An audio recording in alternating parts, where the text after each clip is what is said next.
Mga kababayan, huwag nyo nang hanapin ang mga pulis sa presinto sapagkat kami ay nasa inyo ng mga telepono.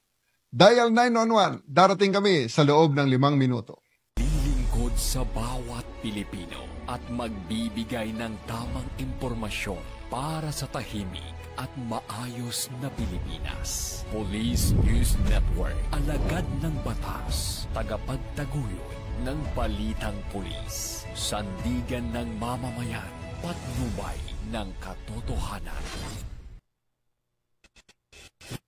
Kampo Krame, maghahatid ng pinakahuling kaganapan at nagbabagang balita. Ito ang PNN Police News Network. At ngayon, ang inyong mga tagapagbalita. Pilipinas, kami ang inyong alagad ng batas, tagataguyod ng balitang pulis, Patrolman Don Brosas. At Patrolwoman Sari Bernales, maghahatid sa inyo ng tamang balita, kwento ng pulis at serbisyo para sa mamamayan. At ito ang PNP News Online. Ang pangunahing balita ng Police News Network. Alagad ng batas, tagataguyod ng balitang pulis.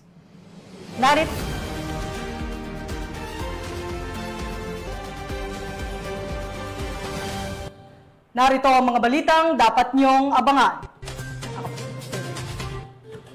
Aabot sa 5.7 milyong pisong halaga ng shabu na samsam sa bypass operation sa Misamis Oriental. 2 suspect sa carnapping, timbog ng PNP Highway Patrol Group sa Angeles, Pampanga. At Northern Police District, handang-handa na sa ika-4 na SONA 2025.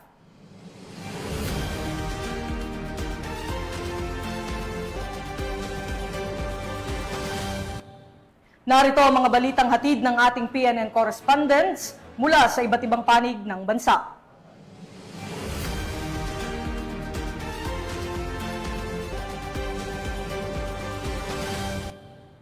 Simulan natin ang balita mula sa bahagi ng Luzon.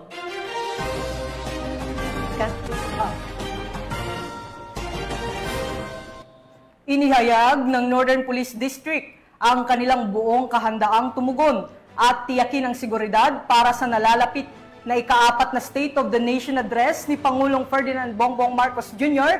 na gaganapin sa batasang pambansa. Buo ang paninindigan ng Northern Police District na gampanan ang kanilang tungkulin bilang tagapangalaga ng seguridad at kaayusan para sa isang matagumpay na SONA 2025. Nakatutok dyan si Patrolwoman Glazel Ann Esperanza.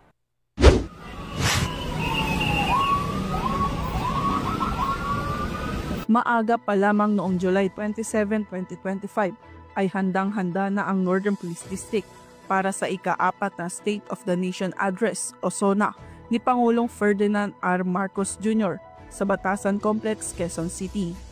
Bilang bahagi ng paghahanda, isinagawa ang isang send-off ceremony at banal na pagbabasbas para sa mga madedeploy na kapulisan na pinangunahan ni Reverend Father Elson M. Santos. Layunin nitong patatagin ang moral at espiritual na paninindigan ng mga pulis habang ginagampanan ang kanilang mahalagang tungkulin sa seguridad. Matapos ang seremonya, agad na tumulak patungong batasan ang mga kapulisan upang maagang makapwesto sa kanilang mga deployment areas, checkpoints at control points. Kasama sa kanilang mandato ang pagpapanatili ng kaayusan, pagsubaybay sa mga kilos protesta at pagtitiyak ng maayos na daloy ng trapiko sa mga pangunahing lansangan patungo sa batasang pambansa.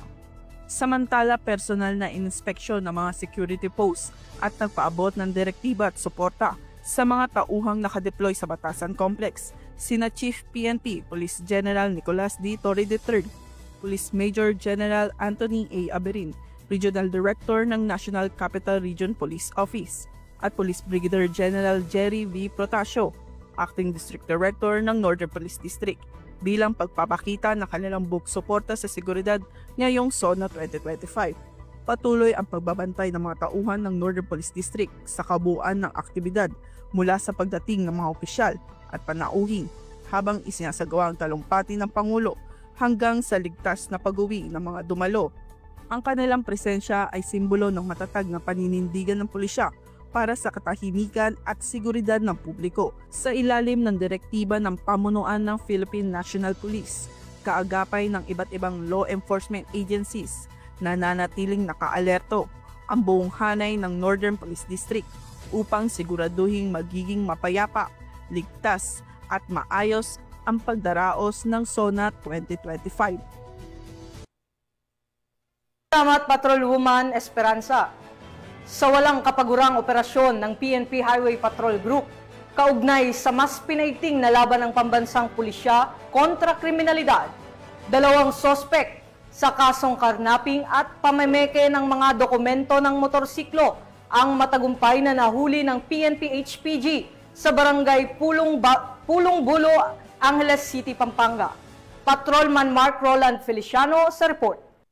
Ang 2 suspect sa kasong karnaping at estapa nasangkot din sa pamemeke ng mga dokumento ng motorsiklo sa barangay Pulong Bulo, Angeles, Pampanga. Ito'y bunga ng walang kapagurang operasyong isinasagawa ng HPG upang masakote ang mga taong may pananagutan sa batas. Pinangunahan nga ng HPG Pampanga ang nasabing operasyon sa pangunguna ng kanilang team leader na si Police Major Alan A. Morales. Magandang araw po sa ating lahat.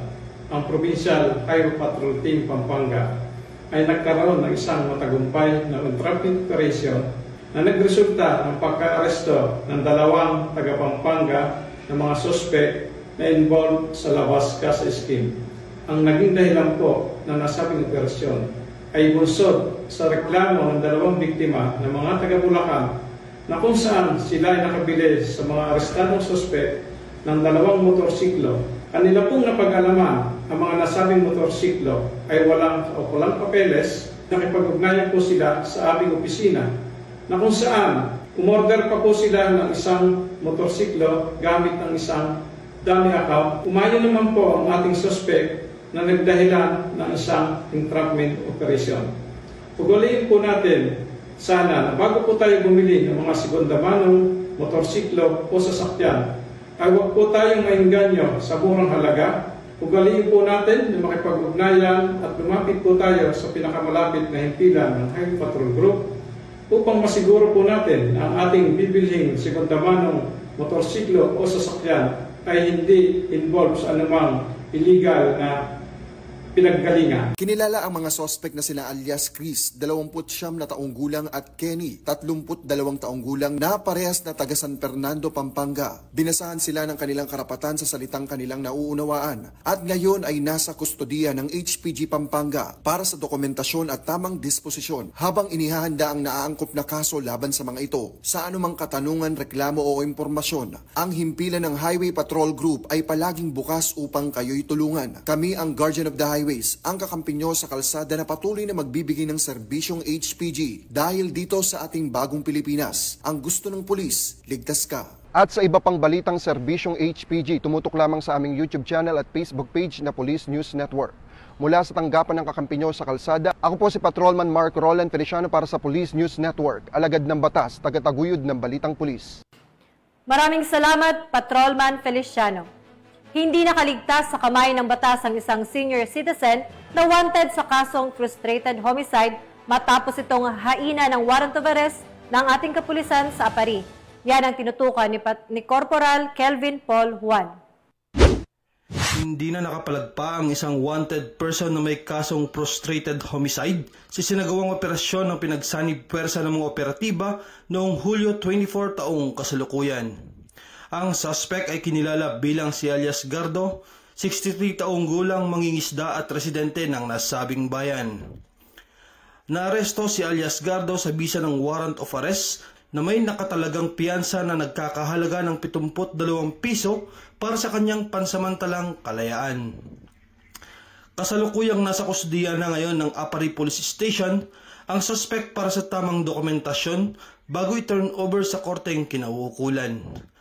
Ang pagkakadikip nito ay resulta ng pinagsanib puwersa ng kapulisan ng Apari Police Station sa pamumuno ni Police Major Ignacio D. Dinulog Jr., Chief of Police, kasama ang 1st Mobile Force Platoon, 2nd Cagayan Provincial Mobile Force Company at 203rd Regional Mobile Force Battalion 2. Patuloy ang pinaigting na kampanya ng PNP Apari laban sa kriminalidad upang mapanatili ang kaayusan, katahimikan at kaligtasan ng bawat mamamayan sa kanilang nasasakupan.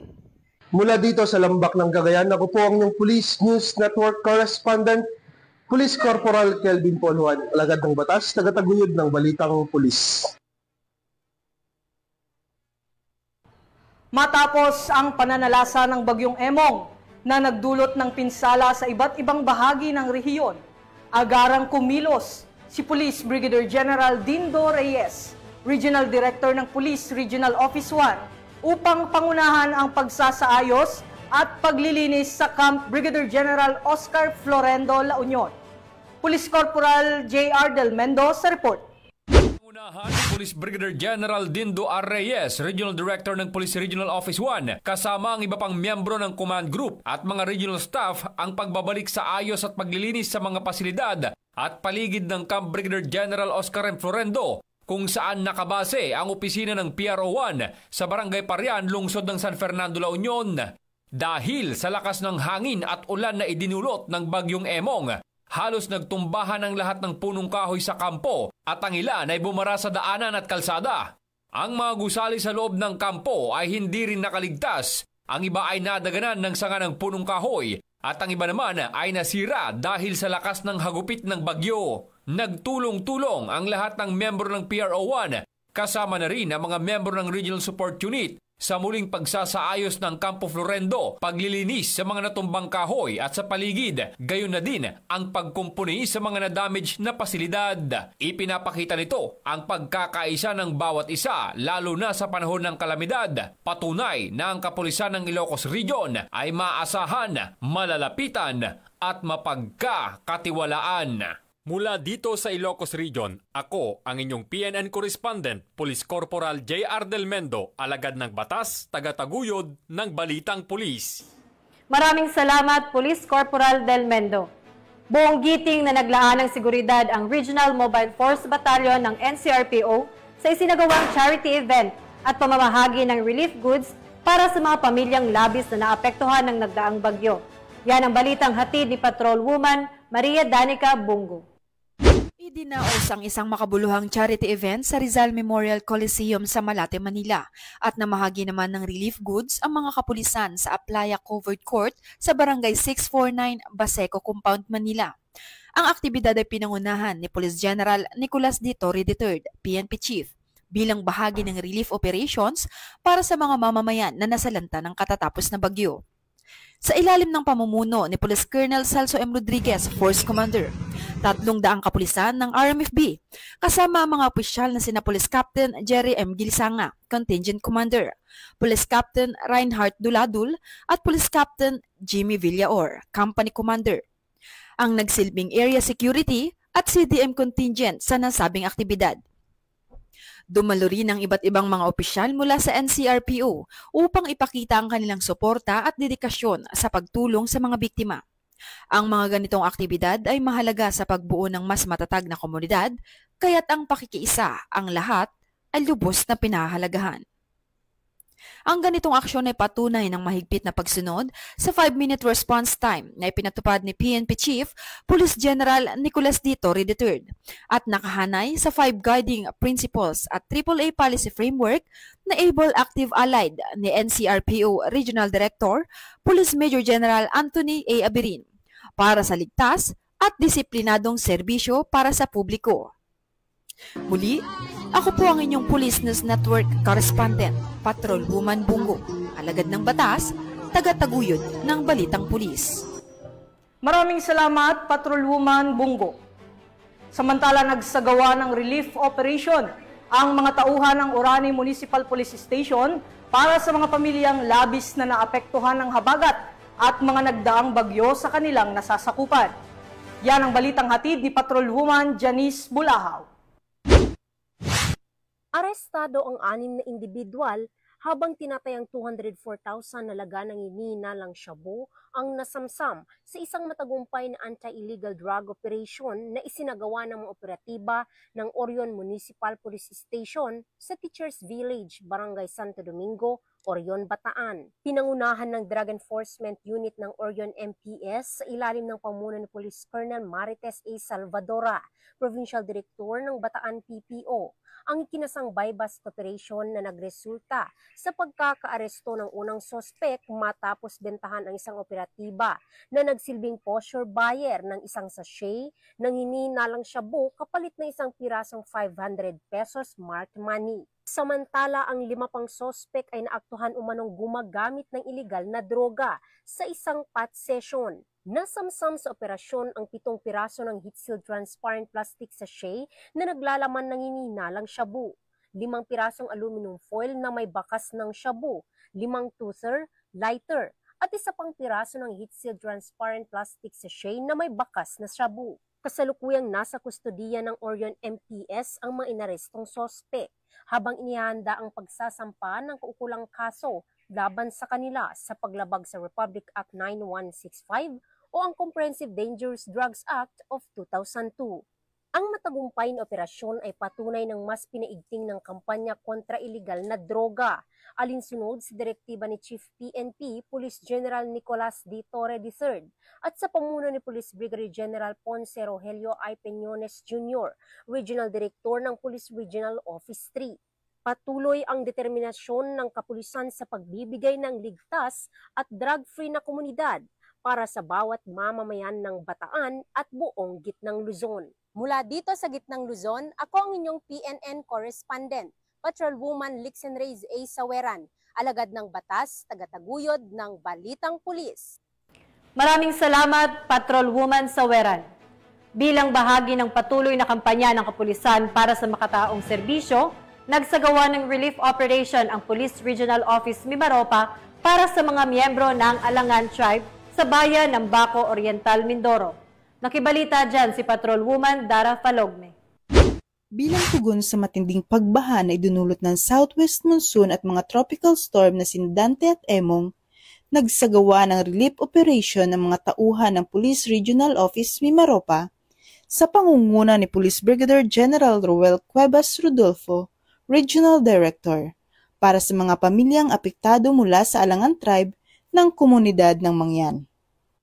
Ang nasabing aktibidad ay isinagawa sa Sitio Sungi, Barangay Tagumpay, Baco Oriental, Mindoro, kung saan nagsagawa ng feeding program at pamamahagi ng food packs ang mga tauhan ng ARCAD, RMFB Mimaropa at iba pang sangay ng kapulisan. Layunin ng relief operation na ito na palakasin ang ugnayan ng pulisya at ng komunidad sa pamamagitan ng simpleng pagtulong sa oras ng pangangailangan. Ayon sa pamunuan ng Police Regional Office Mimaropa, ang ganitong aktibidad ay hindi lamang pagbibigay ng tulong, kundi isa ring hakbang upang mapalalim ang tiwala at suporta ng mamamayan sa kapulisan bilang tagapagtaguyod ng kapayapaan at kaayusan sa rehiyon. Nagpahayag naman ng pasasalamat ang mga miyembro ng Alangan Tribe sa ipinakitang malasakit ng kapulisan. Patuloy ang panawagan ng PNP Mimaropa sa publiko na makiisa at magtulungan upang mas mapatatag ang samahan at pagtutulungan ng komunidad at ng kapulisan. Mula dito sa Calapan City, Oriental, Mindoro, ako ang inyong PNN correspondent, Patrolwoman Dara Falogme, alagad ng batas, tagataguyod ng Balitang Pulis. Maraming salamat, Patrolwoman Falogme. Kaisa sa mga makataong adhikain ng pamahalaan, nakiisa ang Rosario Municipal Police Station sa pamamahagi ng food packs para sa mga pamilyang matinding naapektuhan ng abagat at nagdaang bagyo sa kanilang bayan. Patrolman Joshua Cruz sa report. Ng Rosario Municipal Police Station kasama ang local government unit ang pamamahagi ng food packs sa lahat ng barangay sa munisipyo bilang bahagi ng kanilang pagtugon sa pangangailangan ng mga nasalanta ng nagdaang bagyo. Tunin nitong maabot ang bawat residente sa Rosario, Batangas at may paramdam ang malasakit ng kapulisan at lokal na pamahalaan hindi lamang sa seguridad kundi pati na rin sa mga pampublikong serbisyo at kapakanan ng mamamayan. Ito ay halimbawa ng pagkakaisa at bayanihan na patuloy na ibinibigyang diin bilang bahagi ng serbisyong nagkakaisa para sa bagong Pilipinas. Mula dito sa Calabarzon, ako ang inyong Police News Network Correspondent, Patrolman Joshua Cruz, alagad ng batas, tagataguyod ng Balitang Pulis. Maraming salamat, Patrolman Cruz. Buong puso ang pakikiisa ng Albay Kasurog Cups sa mga pamilyang nasa lanta ng matinding pagbaha dulot ng nagdaang bagyo matapos magsagawa ng relief operation sa mga apektadong barangay sa lalawigan. Ibabalita yan ni Police Corporal Doxy Chares Casasos. Bahagi ng patuloy na serbisyo sa bayan, nagsagawa ng relief operation ng mga kasapi ng Albay Kasurug Cups nitong Hulyo 27 taong kasalukuyan para matulungan ang mga pamilyang naapektuhan ng malalim na baha dulot ng habagat at bagyong Krising, Dante at Emong sa Barangay Santa Cruz sa bayan ng Libon, Albay. Pinangunahan ni Police Colonel Julio C. Anuevo, Provincial Director ng Albay PPO, Picado Albay PPO at Libon Municipal Police Station sa direktiba ni Police Brigadier General Nestor C. Babagay Jr., Regional Director ng Police Regional Office 5 ang pamamahagi ng mga food packs sa 70 pamilya na pansamantalang lumikas mula sa kanilang tahanan sa kasagsagan ng pagbaha. Ayon kay Police Colonel Anuevo, hindi lang seguridad ang tungkulin ng pulis, kundi ang magsilbi sa taong bayan lalo na sa oras ng pangangailangan. Ang mga kapwa natin albayano ay hindi namin pababayaan. Bukod sa pamamahagi ng tulong, isinigawa rin ang isang maikling palatuntunan na nagpakita ng kakayahan sa pagkanta ng mga barangay opisyal at residente ng nasabing barangay. Ang parte ito ay malaking tulong na maibsan ang lungkot sa namamayani sa mga apektadong pamilya. Nagpahayag ng pasasalamat ang mga benepisyaryo sa ipinakitang malasakit at agarang pagtugon ng Albay Kasurug Cups. Ang Albay PPO ay patuloy na nanawagan ng kooperasyon mula sa publiko at pinaigting ang kanilang kampanya sa pagbibigay serbisyo na higit sa tungkulin isang pulisyang tunay na kasurog ng mamamayan. Mula dito sa Legazpi City, Albay, ako po ang inyong PNN Correspondent, Police Corporal Doxy Charis Casasos, alagad ng batas, tagataguyod ng Balitang Pulis. Maraming salamat, Police Corporal Casasos. Bilang tugon sa patuloy na masamang panahon, agad na nagsagawa ng road clearing operations at water level monitoring ang mga tauhan ng Itogon Municipal Police Station upang matiyak ang kaligtasan ng publiko sa gitna ng malakas na pag-ulan. Patrolwoman Jomalyn Kakanindin sa ulat. Kabila ng tuloy-tuloy na malakas na pag-ulan na nagdulot ng madulas na kalsada at mga landslide, nagpamalas ng dedikasyon at katapangan ng mga tauhan ng Itogon Municipal Police Station sa kanilang patuloy na road clearing operations and water level monitoring sa mga high-risk na lugar sa kanilang nasasakupan. Upang matiyak ang kaligtasan at tuloy-tuloy na biyahe ng mga motorista at residente, agad na rumisponde ang mga pulis katuwang ang mga barangay officials at iba pang local response unit para alisin ang mga debris, bumagsak na sanga at iba pang sagabal sa kalsada sa gitna ng masungit na panahon. Ginawa ito habang nakaalerto sa posibilidad ng biglang pagguho ng lupa at flash flood, bagay na nagpalala sa panganib ng operasyon. Hindi rin nagpaawat ang ating kapulisan sa water level monitoring, katuwang ang dam authorities at MDRRMO upang ma-assess ang level ng tubig at mga potensyal nitong epekto sa downstream communities. Ipinakita din ng Itogon MPS na ang proactive disaster preparedness at response ay hindi lamang usapin ng plano. Ito ay aktual na aksyon sa gitna ng ulan, putik at panganib. Patunay ito ng kanilang tapat sa paglilingkod para sa buhay at ari-arian ng publiko, lalo na sa panahon ng bagyo. Mensahe ng Itugon PNP sa komunidad na manatiling mag-ingat sa biyahe, iwasan ang landslide-prone areas, at agad na makipag-ugnayan sa mga otoridad para sa anumang insidente o obserbasyong maaaring pagbunsod ng panganib. Mula dito sa La Trinidad, Benguet, ako ang iyong PNN Correspondent, Patrolwoman Jomalyn Kakanindin, alagad ng batas, tagataguyod ng Balitang Pulis. Maraming salamat, Patrolwoman Kakanindin. Tunghayan naman natin ang mga balita mula sa Visayas.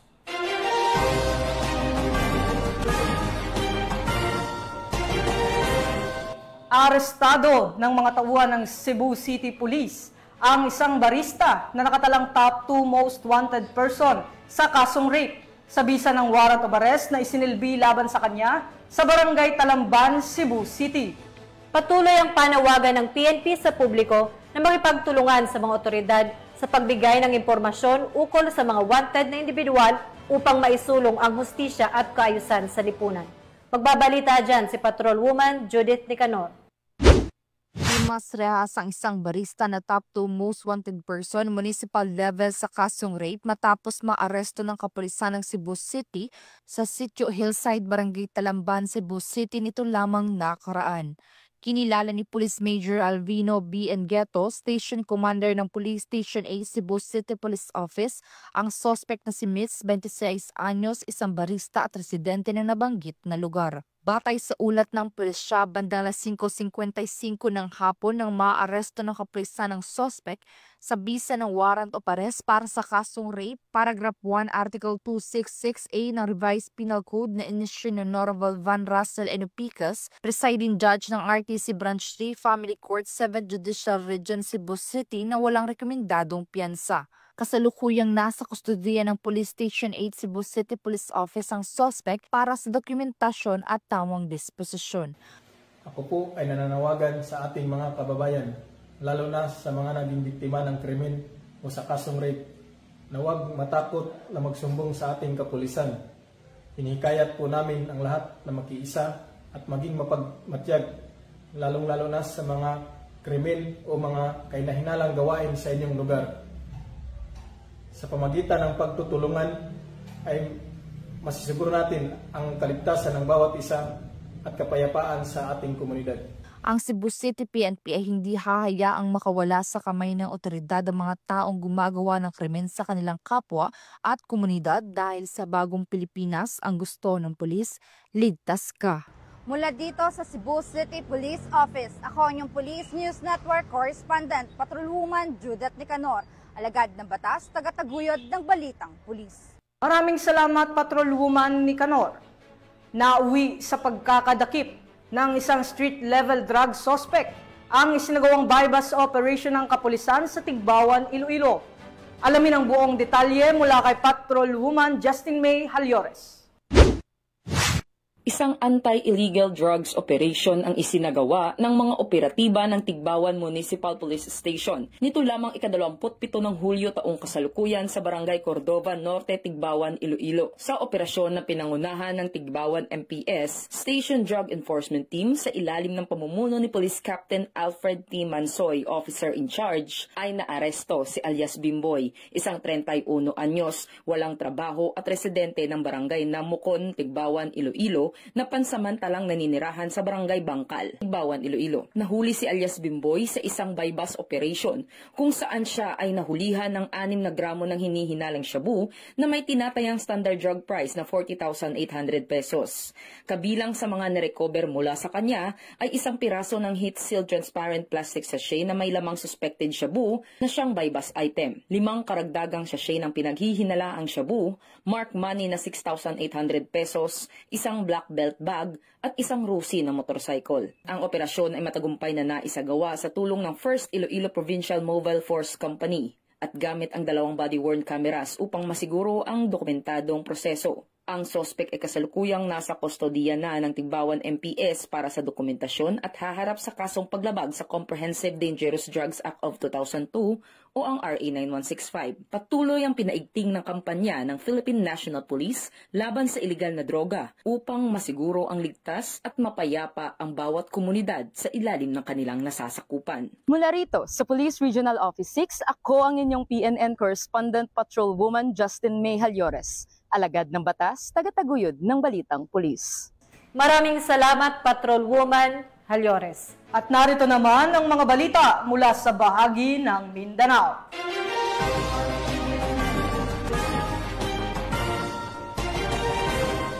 Umabot sa tinatayang 5.7 milyong pisong alaga ng hinihinalang shabu ang nasamsam ng mga operatiba sa isang matagumpay na bypass operation na isinagawa sa Misamis Oriental na nagresulta rin sa pagkakaaresto ng isang hinihinalang drug personality.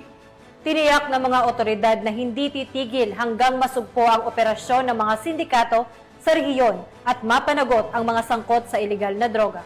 Patrolwoman Danessa Berdos, ibalita mo.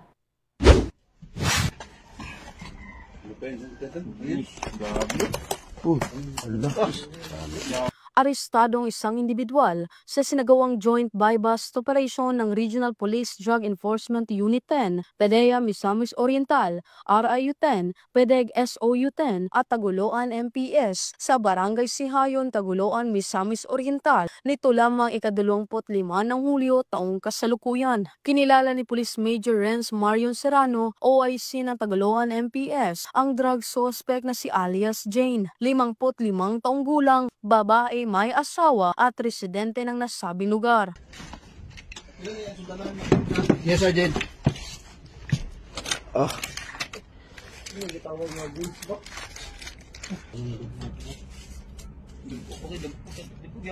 Sa ikinasang buy-bust operation bandang alas 5 ng umaga ay nagresulta sa pagkakumpiska ng mga pakete ng hinihinalang shabu na may 850 na gramo na may standard drug price na 5,780,000 pesos.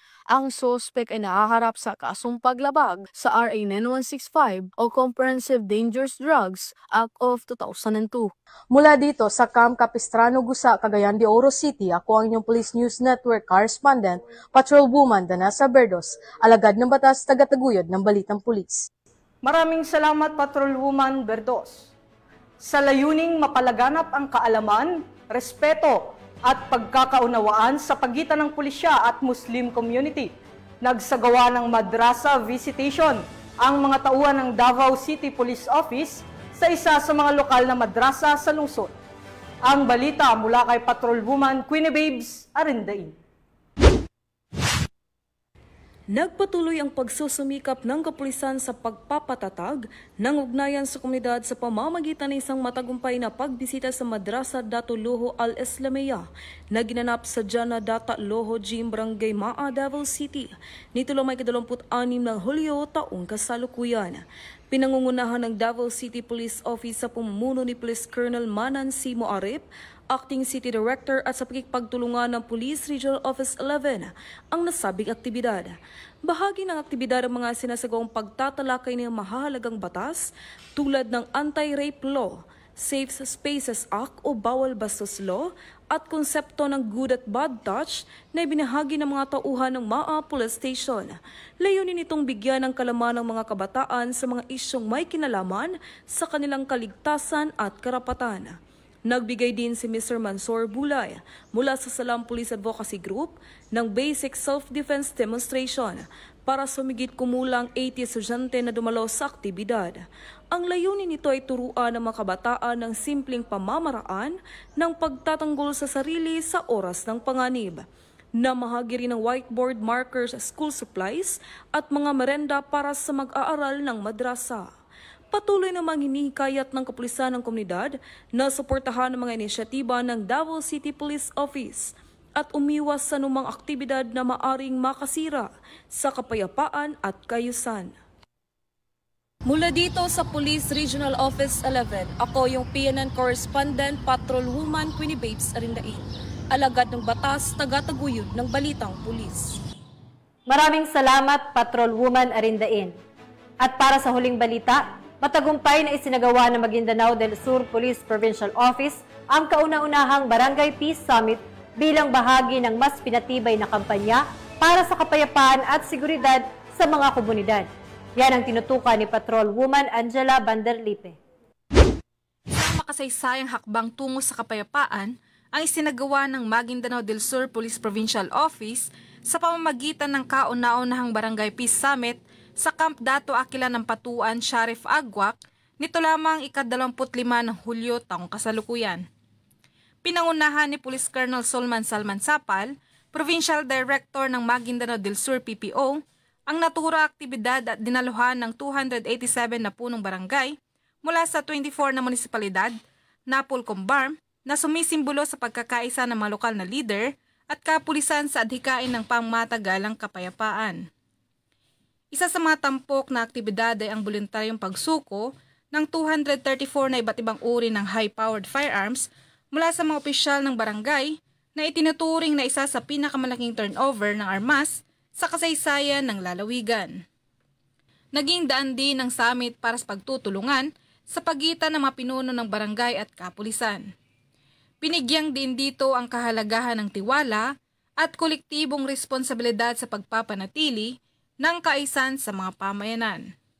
Mula rito sa Rio ng Bangsamoro, ako ang iyong PNN correspondent, Patrolwoman Angela Bandarlipe.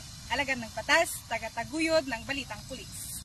Maraming salamat, Patrolwoman Bandarlipe. At yan ang mga balitang nakalap ng ating PNN correspondents mula Luzon, Visayas at Mindanao.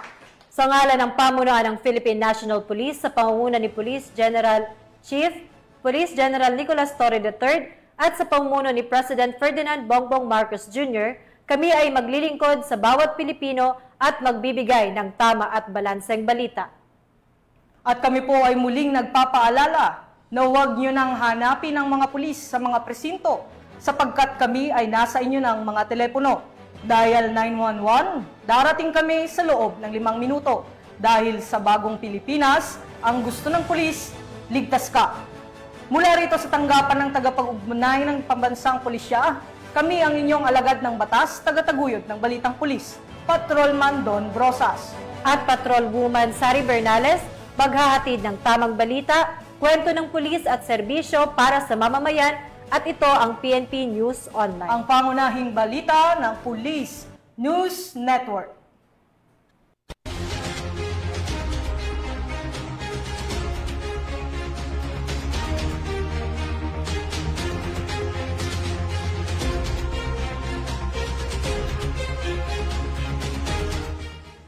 Police News Network, alagad ng batas, tagapagtaguyod ng Balitang Pulis.